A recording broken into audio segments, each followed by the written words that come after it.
پیہم کی کرامت ہے کہ آج صوفی و ملا ملوکیت کے بندے ہیں تمام.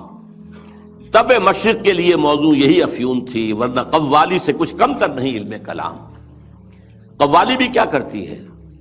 آپ کے قواعد عملی کو ختم کر کے سر دھنتے رہی ہے. علم کلام بھی یہی کرتا ہے. مسائل اللہ کی صفات اس کی ذات پر اضافی ہیں یا اس کے ذات کا جز ہیں؟ صفات حادث ہیں یا قدیم ہیں؟ اس کائنات کا کیا ہے ربط حادث بالقدیم؟ یہ کائنات حادث ہے، اللہ کی ذات قدیم ہے، رابطہ کیا ہے ان کا؟ کیا کنیکشن ہے؟ یہ مسائل جو لا ینحل ہیں، یہ اس ماورا اس طبقے سے تعلق ہے ان تمام کا کہ جن کو حل ممکن نہیں. قرآن نے حدیث نے ان کو چھیڑا ہی نہیں. ہے اپنی جگہ مسائل ہے، فلسفے میں بحثیں ہوتی ہیں، گفتگویں ہوتی ہیں، لیکن یہ کہ ان کو موضوع بنا لینا، انہی پر بحثیں ہونا. میں صرف تاریخی طور پر آپ کو بتا رہا ہوں، جب ترک قسطنطنیہ کا محاصرہ کیے ہوئے پڑے ہوئے تھے تو آیا صوفیہ جو ان کا سب سے بڑا چرچ تھا، اب بڑی مسجد ہے وہ، وہاں پر مناظرہ ہو رہا تھا. کن مسائل پر؟ علماء عیسائیوں کے. ایک سوئی کی نوک پر کتنے فرشتے آ سکتے ہیں؟ حضرت عیسیٰ کی ولادت کے بعد بھی حضرت مریم کنواری رہ گئی یا نہیں؟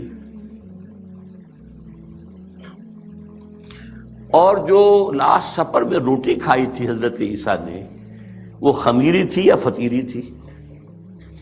ان مسائل پر بحثیں ہو رہی ہیں آیا صوفیہ میں، اور وہاں لشکر مسلمانوں کا پڑا ہوا گھیرے ہوئے. یہی حال ہمارا ہندوستان میں. انگریز آ چکا ہے، بنگال سے آگے بڑھ رہا ہے. ہماری حکومتیں جو چھوٹے چھوٹے یہ ہیں سلطان بیٹھے ہوئے ہیں، نواب ختم ہو رہے ہیں، اور ہمارے علماء میں سے دو ٹاپ کے علماء، دو جن کا میں اس وقت نام نہیں لینا چاہتا کہیں خامخواہ ایک سوء ظن اشخاص سے نہ ہو جائے، کن مسائل پر گفتگو کر رہے ہیں؟ اللہ جھوٹ بول سکتا ہے یا نہیں؟ آپ کے نہیں بول سکتا تو اس کا مطلب اللہ کل شیء قدیر نہیں ہے. اور بول سکتا ہے تو پھر اس کی وہ شان نہیں رہی باقی تنزیہی. اللہ کوئی دوسرا محمد بنانے پر قادر ہے یا نہیں؟ اگر ہے تو اس کا مطلب بے نظیر تو نہ ہوئے محمد صلی اللہ علیہ وسلم. یہ مسائل بحثیں ہوتی تھی، بڑے علماء، منطقی علماء اس پر بحث کرتے. تو یہ ہے تب مشرق کے لیے موضوع یہی افیون تھی، ورنہ قوالی سے کچھ کمتر نہیں علم الکلام. ہے طواف و حج کا ہنگامہ اگر باقی تو کیا، کند ہو کر رہ گئی مومن کی تیغ بے نیام.